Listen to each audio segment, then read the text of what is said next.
நீங்கள் எப்போதாவது ஒரு திசைக்காட்டியை, அதாவது ஒரு காம்பஸை வைத்துக்கொண்டு அடர்ந்த இருண்ட காட்டிற்குள் சென்றிருக்கிறீர்களா?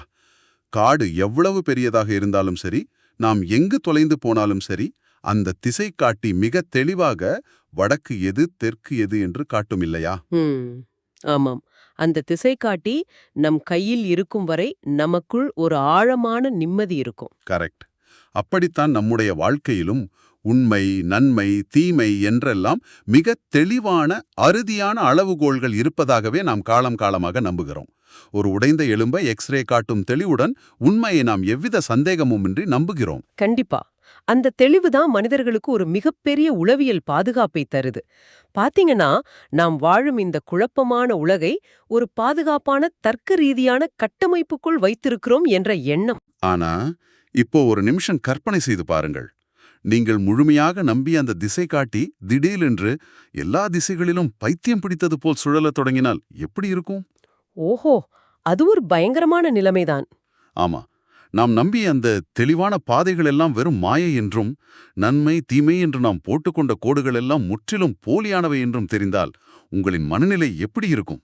அதைத்தான் நாம் இன்று செய்யப் போகிறோம். ம் ரொம்ப சுவாரஸ்யமான ஒரு பயணம் இது. இந்த ஆழமான அலசலுக்கு உங்களை மிகுந்த உற்சாகத்துடன் வரவேற்கிறேன். இன்று நாம் ஃப்ரெட்ரிக் நீட்சி எழுதிய பலரையும் இன்று வரை அதிர வைக்கும் நன்மை தீமைக்கு அப்பால், அதாவது பியாண்ட் குட் அண்ட் ஈவில் என்ற புத்தகத்தின் முக்கிய குறிப்புகளைப் பற்றி தான் விவாதிக்கப் போகிறோம். அதாவது, உண்மை, அறம் மற்றும் மனித இயல்பு குறித்து நாம் நம்பி வரும் விஷயங்களை நீச்சே எப்படி சுக்குநூறாக உடைக்கிறார் என்பதை நாம முழுமையாக ஆராயப் போறோம். சரி, இதை கொஞ்சம் விரிவாக பார்ப்போம். இதுவரை வாழ்ந்த தத்துவவாதிகள் அனைவருமே உண்மையை தேடுகிறோம் என்றுதானே பெருமைப்பட்டுக் கொள்கிறார்கள். நீட்சே அதை எங்கிருந்து உடைக்கத் தொடங்குகிறார்? இப்ப பாத்தீங்கன்னா, நீட்சே மனித மனதின் இருண்ட மூளைகளுக்குள் எந்தவித தயக்கமும் இன்றி வெளிச்சம் பாய்ச்சுகிறார். அவர் எழுப்பும் முதல் கேள்வியே உங்களை நிலைகுலையச் செய்யும். நிஜமாவா? அப்படி என்ன கேள்வி அது? அவர் ஒரு சுவாரஸ்யமான அதே சமயம் பகடியான ஒரு ஒப்பீட்டை முன்வைக்கிறார். உண்மை ஒரு பெண் என்று வைத்துக்கொள்வோம். அவளை அணுகும் முறை இந்த தத்துவவாதிகளுக்கு தெரியவில்லை என்றால் என்ன செய்வது அப்படின்னு கேக்குறாரு. ஒரு நிமிஷம், உண்மை ஒரு பெண்ணா? இது கொஞ்சம் வித்தியாசமா இருக்கே. ஆமா, இது வெறும் கேலிக்காக சொல்லப்பட்ட வார்த்தை அல்ல. தத்துவவாதிகள் பலரும் அடிப்படையில் பிடிவாதக்காரர்களாக இருக்கிறார்கள். டாக்மட்டிஸ்ட்ஸ் என்று சொல்வார்களே, அதுவா? கரெக்ட். அவர்கள் உண்மையை அடைய காட்டும் அதிகப்படியான தீவிரமும் முரட்டுத்தனமும் ஒரு பெண்ணின் மனதை வெல்ல எந்த விதத்திலும் உதவாது என்று அவர் வாதிடுகிறார். உண்மை என்பது அவ்வளவு எளிதில் சிக்காத, நுட்பமான, மாறக்கூடிய ஒன்று. ஓ, ஆனா இந்த தத்துவவாதிகள் தங்களின் தர்க்கம் என்ற முரட்டு ஆயுதங்களை கொண்டு அதை வளைக்க பார்க்கறாங்க இல்லையா? மிகச்சரியாக சொன்னீர்கள். கொஞ்சம் பொறுங்கள். தத்துவவாதிகள் என்பவர்கள் உண்மையை எவ்வித முன்முடிவும் இன்றி நடுநிலையோடு தேடுபவர்கள் இல்லையா? அப்படியென்றால் அவர்கள் தங்களுக்கு தேவையானதைத்தான் உண்மை என்று நம்புகிறார்களா? அதுதான் நீட்சேயின் ஆணித்தரமான வாதமே. தத்துவவாதிகள் நடுநிலையானவர்கள் என்ற பிம்பத்தை அவர் முற்றிலுமாக நிராகரிக்கிறார். அப்படியா? ஆமாம், அவர்கள் தங்களின் உள்ளுணர்வுகளையும் ரகசிய ஆசைகளையும் தங்களின் சொந்த அறவியலையும் தர்க்கம் என்ற பெயரில் பாதுகாத்துக் கொள்கிறார்கள்.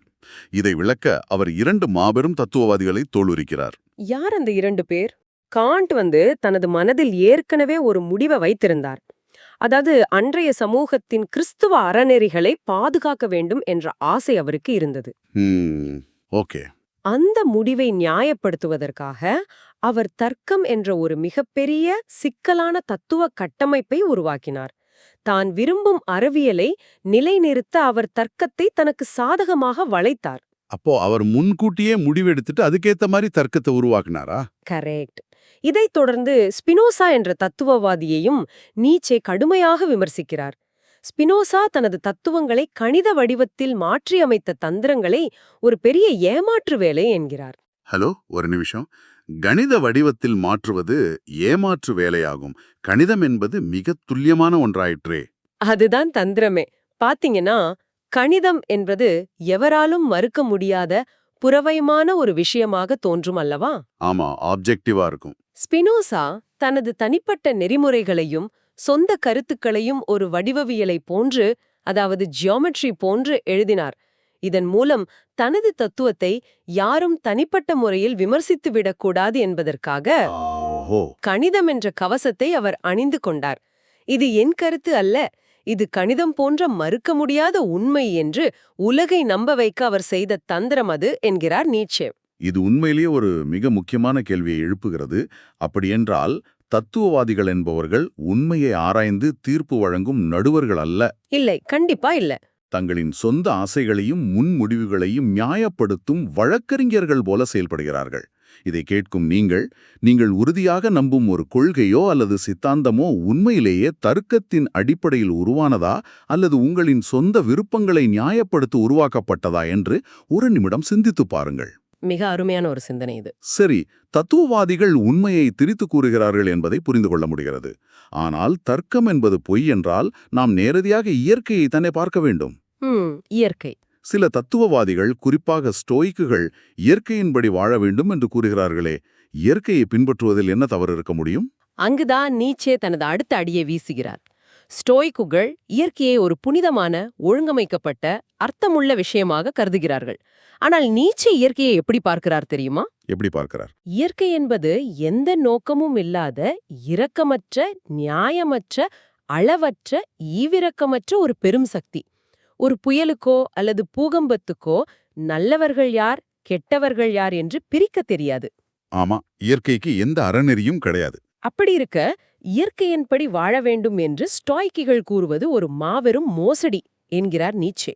இது பார்ப்பதற்கு இயற்கை என்ற ஒரு வெற்றுத் திரையில் மனிதன் தன்னுடைய சொந்த விதிகளை, தன்னுடைய சொந்த நெறிமுறைகளை ஒளிபரப்பி அதையே இயற்கை என்று நம்புவது போல உள்ளதா? அந்த ஒப்பீட்டை நாம் இன்னும் சற்று விரிவாக பார்க்கலாம். நீங்கள் சொன்ன அந்த வெற்றுத் திரையில் ஸ்டோய்க்கிகள் தங்களின் பிம்பத்தையே பார்க்க விரும்புகிறார்கள். தங்களையே பார்க்கறாங்க. ஆமா, அவர்கள் இயற்கையின்படி வாழவில்லை, மாறாக தங்களின் சொந்த நெறிமுறைகளை, தங்களின் சுய கட்டுப்பாட்டை இயற்கையின் மீது திணிக்க முயற்சிக்கிறார்கள். ஒவ்வொரு தத்துவமும் இதைத்தான் செய்கிறது. ஓ, அப்ப தத்துவம் என்பதே உலகை தன் விருப்பப்படி ஆள நினைக்கும் ஒரு முரட்டுத்தனமான ஆசை. அதாவது வில் டு பவர். மனிதன் உலகம் முழுவதையும் தன்னுடைய பிம்பமாக மாற்றத் துடிக்கிறான். அப்படியென்றால் மனிதனால் உண்மையை எதிர்கொள்ளவே முடியாதா? அவனுக்கு பொய்கள் அவசியமா? இப்ப பாத்தீங்கன்னா, மனிதன் உயிர் வாழ்வதற்கும் ஒரு இனம் தன்னை தற்காத்துக் கொள்வதற்கும் சில பொய்யான நம்பிக்கைகள், கற்பனைகள் தேவைப்படுகின்றன. லாஜிக்கல் ஃபிக்ஷன்ஸ் என்று சொல்வார்களே. கரெக்ட். உலகம் என்பது கணத்திற்கு கணம் மாறக்கூடியது, குழப்பமானது. ஆனால் மனிதனுக்கு ஒரு நிலையான தன்மை தேவைப்படுகிறது. எனவே அவன் எண்களையும் அளவீடுகளையும் கற்பனையான இலக்கணங்களையும் உருவாக்கி, இதுதான் உலகம் என்று தன்னைத்தானே ஏமாற்றிக் கொள்கிறான். ஆமாம், இந்த பொய்யான கருத்துக்கள் இல்லை என்றால் மனிதனால் ஒரு நாள் கூட உயிர் வாழ முடியாது. உண்மை என்பது வாழ்க்கையின் மிக முக்கியமான ஒரு நிபந்தனை. சரி, உலகம் முழுவதும் பொய்யான கருத்துக்களின் அடிப்படையில் இயங்குகிறது, தத்துவவாதிகளும் வழக்கறிஞர்கள் போல செயல்படுகிறார்கள்னா, இந்த உண்மையை புரிந்து கொண்ட ஒரு சுதந்திர சிந்தனையாளன் என்ன செய்ய வேண்டும்? அவன் நேரடியாக சமூகத்தின் முன் சென்று, நீங்கள் நம்புவது எல்லாம் பொய் என்று உண்மையை உரக்கச் சொல்ல வேண்டுமா? அப்படிச் செய்தால் அந்த சிந்தனையாளன் சமூகத்தால் உடனடியாக அழிக்கப்படுவானா? கண்டிப்பா. மிக ஆழமான, வலிமையான சிந்தனைகள் சாதாரண மனிதர்களின் காதுகளுக்குச் சென்றால் அது ஆபத்தாகவோ அல்லது கேலிக்கூத்தாகவோ மாறிவிடும். ஓஹோ. அதனால்தான் மிகவும் சுதந்திரமான சிந்தனையாளர்கள் தங்களை சுற்றியுள்ள கூட்டத்திடமிருந்து தங்களை காத்துக்கொள்ள முகமூடிகளை அணிய வேண்டும் என்கிறார் நீட்சே. முகமூடிகள், மாஸ்க்ஸ். ஆமாம். சிந்தனையாளர்களில் 2 வகை உள்ளனர். வெளியிலிருந்து அல்லது கீழிருந்து மேலாக பார்ப்பவர்கள், அதாவது எக்ஸோட்ரிக், மற்றும் மேலிருந்து கீழ் நோக்கி ஆழமாக பார்ப்பவர்கள், அதாவது எசோட்ரிக். ரைட். அந்த மேலிருந்து பார்க்கும் உன்னதமான மனநிலைக்கு அமைதியும் தனிமையும் முகமூடிகளும் கட்டாயம் தேவை. ஆழமான விஷயங்கள் எளிதில் புரிந்து கொள்ளப்பட்டால் அது சாதாரணமானதாக, கொச்சையானதாக மாறிவிடும். ஆனால் ஒரு நிமிடம் நில்லுங்கள். நாம் வாழும் சமூகத்தில் வெளிப்படைத்தன்மைதானே சிறந்த குணமாக போற்றப்படுகிறது. மறைக்க ஒன்றுமில்லாதவனை உண்மையானவன் என்றுதானே நாம் நம்புகிறோம். மேலும் ஒரு உண்மையை நிலைநாட்டுவதற்காக துன்பங்களை அனுபவிப்பது, அதாவது தியாகியாக மாறுவது, வரலாற்றில் மிக உயர்ந்த விஷயமாக கொண்டாடப்படுகிறதே. சாக்ரட்டிஸ் முதல் பலரை உண்மையின் காவலர்களாக நாம் கொண்டாடுகிறோமே. ஆமா. ஆனா நீட்சேயின் பார்வையில் தியாகியாக மாறுவது என்பது முற்றிலும் முட்டாள்தனமானது. அது ஒரு அறிவார்ந்த பொறி. முட்டாள்தனமா? ஒரு உன்னதமான கருத்துக்காக உயிரை கொடுப்பது எப்படி முட்டாள்தனமாகும்? நீங்கள் ஒரு கருத்துக்காக போராடி அதற்காக துன்பங்களை அனுபவிக்கத் தொடங்கினால் என்ன நடக்கும் என்று யோசித்துப் பாருங்கள். அந்த உணர்ச்சி கொந்தளிப்பு உங்களின் அறிவார்ந்த நடுநிலைத் தன்மையை கெடுத்துவிடும். ஓ, நியூட்ராலிட்டி போய்விடும் என்கிறீர்களா? கரெக்ட். நீங்கள் ஆக்ரோஷமாக மாறுவீர்கள். உங்களின் எதிரிகளைப் போல நீங்களும் முரட்டுத்தனமாக மாறுவீர்கள். நீங்கள் உங்கள் சிந்தனையின் தெளிவை இழந்து உங்களின் ஈகோவுக்காகவும் உங்கள் பிடிவாதத்திற்காகவுமே போராடத் தொடங்குவீர்கள். நிஜமாவே இது ஒரு புதுக்கோணம்தான். அதனாலதான் நீட்சியா சொல்கிறார், உண்மையை காப்பாற்ற நீங்கள் தேவையில்லை. நீங்கள் ஒதுங்கிச் செல்லுங்கள், முகமூடிகளை அணிந்து கொள்ளுங்கள் என்று. சமூகத்தின் முன் உங்களை நீங்களே தியாகியாக்கிக் கொள்வது உங்கள் சிந்தனையின் வீழ்ச்சிக்குத்தான் வழிவகுக்கும். ஆச்சரியமாக இருக்கிறது. தியாகம் என்பது அறிவார்ந்த தன்மையை குருடாக்கிவிடும் என்ற கோணம் முற்றிலும் புதிது. சரி, தனிமனிதர்கள் தங்களை எப்படி முகமூடி போட்டு மறைக்கிறார்கள் என்பதை பார்த்தோம். ஒட்டுமொத்த சமூகங்களும் தங்களை எப்படி மதத்தின் பெயரால் மறைக்கின்றன என்பதைப் பற்றி நீட்சே என்ன சொல்கிறார்? அவர் மதத்தை வெறும் நம்பிக்கையாக பார்க்கிறாரா அல்லது அதிகார கருவியாக பார்க்கிறாரா? மதம் என்பது மனிதர்களின் மிக கொடுமையான உணர்வுகளை, குறிப்பாக தங்களை சித்திரவதை செய்து கொள்ளும் ஆசையை வெளிப்படுத்தும் ஒரு உளவியல் கருவி என்கிறார் நீட்சே. சித்திரவதை செய்து கொள்ளும் ஆசையா? ஆமாம். இதை அவர் லேடர் ஆஃப் ரிலீஜியஸ் குரூவாலிட்டி, அதாவது மத கொடுமையின் ஏணி என்று மிக தெளிவாக 3 படிகளாக விளக்குகிறார். அந்த 3 படிகள் என்னென்ன? இந்த உளவியல் பரிணாமம் எப்படி நிகழ்கிறது? முதல் படி மிகவும் வெளிப்படையானது. ஆரம்ப காலத்தில் மனிதர்கள் தாங்கள் மிகவும் நேசித்த மனிதர்களையே தங்களின் கடவுளுக்காக பலியிட்டார்கள். ஓ, மனித பலிகள். கரெக்ட். உதாரணமாக ரோமன் பேரரசன் டைபீரியஸ் செய்த மனித பலிகளை அவர் குறிப்பிடுகிறார். இது ரத்தம் தோய்ந்த நேரடியான வன்முறை. சரி, அது பழங்காலம். நாகரிகம் அடைந்த பிறகு இந்த நிலை மாறியிருக்குமே. அடிப்படை ஆசைகளை கடவுளுக்காக பலியிட்டார்கள். துறவரம் என்ற பெயரில் தங்களை தாங்களே வருத்திக் கொள்வதில், பசியோடும் வலியோடும் இருப்பதில் அவர்கள் ஒரு கொடூரமான இன்பத்தைக் கண்டார்கள். இது வன்முறையை தங்களுக்குள்ளேயே திருப்பிக் கொண்ட ஒரு நிலை. அப்படியென்றால் 3வது மற்றும் இறுதிப்படி என்ன? மனிதன் தன்னையே வருத்திக் கொண்ட பிறகு பலியிட வேறு என்ன மீதம் இருக்கிறது? அதுதான் உச்சகட்டம். மனிதன் எதை நம்பி இவ்வளவு காலம் வாழ்ந்தானோ அந்த தத்துவத்தையே, அந்த ஈசனையே வெறுமைக்காக பலியிடுவது. வெறுமைக்காகவா? நத்திங்னஸ். ஆமாம். மனித மனதின் உளவியல் எப்படி வேலை செய்கிறது என்றால், எந்த அர்த்தமும் இல்லாத ஒரு சூனியத்திற்காக தனது மிகப்பெரிய நம்பிக்கைகளை உடைத்தெறிந்து அதிலிருந்து வரும் ஒரு முழுமையான இருளை, வலியை கொண்டாடுவது. இதுவே கொடுமையின் இறுதிப்படி. இவ்ளோ கொடுமையான ஒரு விஷயம் எப்படி சமூகத்துல இவ்ளோ பெரிய அதிகாரத்தை பெற்றது? மதம் சமூகத்துல எப்படி வேலை செய்கிறது? மதம் என்பது சமூகத்தில் அதிகாரத்தை கைப்பற்றவும் தக்க வைக்கவுமான ஒரு அருமையான கருவி. இதை விளக்க அவர் பிராமணர்களின் உதாரணத்தை சுட்டிக்காட்டுகிறார். பிராமணர்கள் சமூகத்துல எப்படி அதிகாரத்தை செலுத்தினார்கள் சொல்றாரா? ஆமா. இந்தியாவில் பிராமணர்கள் மத அமைப்பின் மூலம் தங்களை அரசர்களுக்கும் மேலான ஒரு உயர்ந்த இடத்தில் எப்படி நிலைநிறுத்திக் கொண்டார்கள் என்பதை அவர் வியந்து குறிப்பிடுகிறார். அரசர்கள் போர்க்களத்துல ரத்தம் சிந்தி அரசியல் குழப்பங்களை சந்தித்தாலும் இவங்க தங்களை ஒரு தூய்மையான நிலையில வச்சுக்கிட்டாங்களா? கரெக்ட். நேரடியாக எந்த போர்லும் ஈடுபடாமல் தங்களை ஒரு தூய்மையான உயர்ந்த நிலையில வைத்துக்கொண்டு ஒட்டுமொத்த சமூகத்தையும் ஈர்க்கும் அதிகாரத்தை மதம் அவர்களுக்கு கொடுத்தது. ஆன வாழ்க்கையை சகித்துக் கொள்ள மதம் ஒரு பெரிய ஆறுதலாக அமைந்தது. ஓஹோ. அவர்களின் அடிமைத்தனம், அவர்களின் துயரம் அனைத்திற்கும் ஒரு புனிதம் கற்பிக்கப்பட்டது.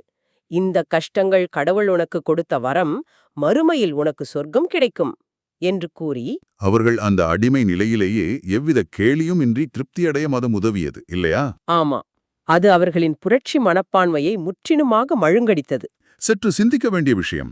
இன்றைய காலகட்டத்தில் தங்களை சிறந்தவர்களாக காட்டிக்கொள்ள மக்கள் பலவிதமான நவீன சித்தாந்தங்களை பின்பற்றுகிறார்களே.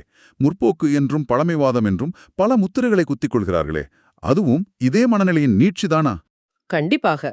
மனிதன் இயல்பாகவே தனக்கு ஒரு அர்த்தத்தை தேடுகிறான். அந்த அர்த்தத்தின் மூலம் தன்னை மற்றவர்களை விட உயர்ந்தவனாக காட்டிக்கொள்ள விரும்புகிறான். சரி, மதம் சாதாரண மக்களுக்கு ஆறுதல் அளிக்கிறது என்பதை பார்த்தோம். ஆனால் இந்த அதிகப்படியான ஆறுதலும் மனிதர்கள் மீது காட்டப்படும் பச்சாதாபமும் மனித குலத்தின் வளர்ச்சிக்கு உதவும் என்றுதானே நாம் அனைவரும் நம்புகிறோம். இது மனிதகுலம் முழுவதும் நம்பும் ஒரு மிகப்பெரிய கற்பித்தம். ஆனால் நீட்சே மனிதர்களின் மீதான இரக்கம், அதாவது சிம்பதியை அறவே வெறுக்கிறார். ஒரு நிமிஷம், இது மிகவும் முரண்பாடாக இருக்கிறதே. மனிதர்கள் மீதான பச்சாதாபமும் இரக்கமும் தானே மனித நாகரிகத்தின் அடித்தளமே. ஒருவருக்கொருவர் உதவி செய்து பலவீனமானவர்களை காப்பதுதானே நம்மை மிருகங்களிடமிருந்து வேறுபடுத்துகிறது. இரக்கம் இல்லாமல் நாம் எப்படி மனிதர்களாக இருக்க முடியும்? முருகத்தன்மை, களிமண், குழப்பம், பலவீனம் இதெல்லாம் சேர்ந்தது. ரைட். மற்றொன்று படைப்பாளி, அதாவது கிரியேட்டர். அந்த களிமண்ணை செதுக்கும் உளி, கடினத்தன்மை, தெய்வத்தன்மை. ஒரு மனிதன் உயர்ந்த நிலையை அடைய வேண்டுமென்றால் அவனுக்குள் இருக்கும் அந்த படைப்பு செதுக்கப்பட வேண்டும். செதுக்கப்பட வேண்டும். ஆமாம். அந்த பாறையை செதுக்க வேண்டுமென்றால் உளியன் அடிகள் விழ வேண்டும், வலிகள் இருக்க வேண்டும். துன்பம் என்ற நெருப்பில் சுடப்பட்டால் மட்டுமே மனிதன் ஒரு உயர்ந்த நிலையை அடைய முடியும். ஆக வலி இல்லாமல் ஒருவன் தன்னைத்தானே செதுக்கிக் கொள்ள முடியாது என்கிறீர்கள்? சரியாக சொன்னீர்கள். வலி மற்றும் துன்பம் இல்லாமல் வரலாற்றில் எந்த ஒரு மகத்தான மனிதனும் உருவானதில்லை. ஆனால் இந்த பச்சாதாபம் அல்லது இரக்கம் என்ன செய்கிறது? அது மனிதனை அந்த உன்னதமான வலியை அனுபவிக்க விடாமல் தடுக்கிறது. ஒருவன் கீழே விழும்போது அவனை தானே எழுந்து நிற்க விடாமல், அவன் அனுபவிக்க வேண்டிய வலியை தடுத்து அவனை எப்போதுமே மற்றவர்களை சார்ந்திருக்கும் பலவீனமானவனாகவே வைத்துக் கொள்கிறது. இது பார்ப்பதற்கு ஒரு குழந்தைக்கு சிறு காயங்கள் கூட ஏற்படக்கூடாதென்று பெற்றோர்கள் அவர்களை அளவுக்கு அதிகமாக பாதுகாத்து, கரெக்ட், உலகம் எவ்வளவு கடினமானது என்ற யதார்த்தத்தை உணர்த்தாமல் அவர்களை மிகவும் பலவீனமானவர்களாக வளர்ப்பது போல் உள்ளதா? அந்த அதிகப்படியான பாசமே குழந்தையின் எதிர்காலத்தை அழித்து விடுகிறதல்லவா? மிகச்சரியான பார்வை. உங்களின் அந்த ஒப்புமை நீட்சேயின் சிந்தனையை அச்சுப்பிசகாமல் பிரதிபலிக்கிறது. உங்கள் பச்சாதாபம் மனிதனை வளர்க்கவில்லை, அவனை முடக்குகிறது. நிஜமாவே இது ஒரு கடுமையான விமர்சனம்தான். அதனாலதான் உயர்ந்த மனிதர்களுக்கும் சாதாரண மனிதர்களுக்கும் இடையே ஒரு மிகப்பெரிய உளவியல் இடைவெளி, அதாவது பாத்தோஸ் ஆஃப் டிஸ்டன்ஸ் இருக்க வேண்டும் என்று நீட்சே வலியுறுத்துகிறார். ஓஹோ, சமத்துவம் என்ற பேரில் அனைவரையும் ஒரே மட்டத்திற்கு கொண்டு வருவது, யாருமே துன்பப்படக்கூடாது என்று அனைவரையும் பாதுகாப்பது, மனித குலத்தின் மகத்தான சாத்தியங்களை அழித்து ஒட்டுமொத்த சமூகத்தையும் சாதாரணமானவர்களின் மந்தையாக மாற்றிவிடும் என்று அவர் எச்சரிக்கிறார். இதை விளக்குவதற்குத்தான் அவர் டியோனிசஸ் என்ற கிரேக்க கடவுளின் தத்துவத்தை குறிப்பிடுகிறாரா? ஆமாம், அதேதான். டியோனிசஸ் என்ற கடவுள் மனிதனை இன்னும் பலசாலியாகவும் இன்னும் ஆழமானவனாகவும் இன்னும் மோசமானவனாகவும் மாற்ற விரும்புகிறார் என்று நீட்சே கூறுகிறார். மோசமானவன் என்றால் ஈவிலா? இங்கு மோசமானவன் என்பது அறநெறிகளை மீறி குற்றங்களை செய்பவன் என்பதல்ல. சமூகத்தின் போலியான சௌகரியமான கட்டமைப்புகளை உடைத்தெறியும் ஆற்றல் கொண்டவன், புதிய மதிப்பீடுகளை உருவாக்குபவன் என்று அர்த்தம். அருமை. இதை செவிமடுக்கும் நீங்கள் ஒரு நிமிடம் சிந்தித்துப் பாருங்கள். உங்கள் வாழ்வில் நீங்கள் தவிர்க்க நினைத்த வலிகளும் உங்களை வாட்டிய துன்பங்களும் தான் உங்களை இன்று இந்த அளவுக்கு செதுக்கியுள்ளதா? உங்கள் சவால்கள்தான் உங்கள் வலிமையின் ஆதாரமா? வலியை தவிர்ப்பது என்பது வாழ்க்கையின் மகத்தான சாத்தியங்களை தவிர்ப்பதற்கு சமமா? இது ரொம்ப முக்கியமான ஒரு கேள்வி. ஆக இதற்கெல்லாம் என்னதான் அர்த்தம்? நாம் இந்த ஆழமான அலசலின் இறுதிப் பகுதிக்கு வந்துவிட்டோம். இன்று நாம் விவாதித்தவை அனைத்தும் நம்மை நிலைகுலையச் செய்யும் ஆழமான உண்மைகள். உண்மை என்பது நாம் நினைப்பது போன்ற ஒரு தெளிவான திசைகாட்டி அல்ல, அது தத்துவவாதிகளின் ஆசைகளால் திரிக்கப்பட்ட ஒன்று என்பதை பார்த்தோம். ஆமாம். இயற்கை என்பது அறநெறிகள் அற்ற இரக்கமற்ற ஒரு சக்தி. அதன் மீது நாம் நம் நெறிமுறைகளை திணிக்கிறோம் என்பதை புரிந்து கொண்டோம். முட்டாள்தனமாக தியாகியாக மாறுவதை தவிர்த்து சுதந்திரமான சிந்தனைக்கு முகமூடிகள் ஏன் அவசியம் என்பதையும் பார்த்தோம். அதோடு மதம் என்பது எவ்வாறு ஒரு சமூகத்தை மயக்க நிலையில் வைக்கும் அதிகார கருவியாக பயன்படுகிறது என்பதையும் அலசினோம். கரெக்ட். எல்லாவற்றுக்கும் மேலாக நாம் மிக உயர்ந்த குணமாக கருதும் பச்சாதாபம் எப்படி மனிதனை வலிகளிலிருந்து பாதுகாத்து அவனது வளர்ச்சியை முடக்குகிறது என்பதையும் பார்த்தோம். சுருக்கமா சொல்லணும்னா, நீட்சேயின் தத்துவம் என்பது ஒரு சுத்தியலை போன்றது. நாம் பல 100 ஆண்டுகளாக பாதுகாப்பாக கட்டி வைத்துள்ள நம்பிக்கைகளை அது ஈவிரக்கமின்றி உடைக்கக்கூடியது. ஆனால் அந்த உடைசர்களிலிருந்துதான் எந்த போலியான அறநெறிகளுக்கும் கட்டுப்படாத ஒரு புதிய சுதந்திரமான மனிதன் பிறக்க முடியும் என்பதுதான் அவரின் இறுதியான நம்பிக்கை. இந்த அலசலை முடிக்கும் முன் உங்களிடம் ஒரு கேள்வியை முன்வைக்க விரும்புகிறேன். நாம் இன்று மிக உயர்வாக கருதும் பாதுகாப்பு மற்றும் அனைவருக்கும் சமமான சௌகரியம் என்ற தற்கால சிந்தனைகள் மனிதனின் மகத்தான படைப்பாற்றலை அளிக்கும் இறுதி முகமூடியாக இருக்குமோ? உங்கள் பாதுகாப்பான வசதியான வாழ்க்கைக்குள் ஒழிந்து கொண்டு உங்களை நீங்களே பலவீனமாக்கிக் கொள்கிறீர்களா? இதை நீங்களே சிந்தித்துப் பாருங்கள். இவ்வளவு நேரம் கேட்டதுக்கு ரொம்ப நன்றி. இந்த Tamil voice reads channel monetisation இல்லாம தான் நடக்குது. இந்த ஆடியோ புத்தகம் உங்களுக்கு பயன் தருது என்று நினைத்தால் இந்த முயற்சி தொடர்ந்து போக உங்க ஆதரவு மிகவும் உதவும். என்னுடைய இந்த முயற்சிக்கு நன்கொடை அளிக்க விருப்பம் இருந்தால் டிஸ்கிரிப்ஷன்ல கொடுக்கப்பட்டுள்ள UPI ID மூலம் வழங்கலாம். உங்களால் முடிந்த அளவு போதும். சிறிய ஆதரவும் பெரிய உதவிதான். இந்த வீடியோ உங்களுக்கு பயனுள்ளதாக இருந்தால் சப்ஸ்கிரைப் பண்ணுங்க, மற்றவர்களுக்கும் பகிர்ந்து கொள்ளுங்கள். இந்த கருத்துக்கள் அவர்களுக்கும் தேவையாக இருக்கலாம். லைக் பண்ணுங்க, உங்க கருத்துக்களை கமெண்ட்ல பகிருங்கள். மனப்பூர்வமான நன்றி.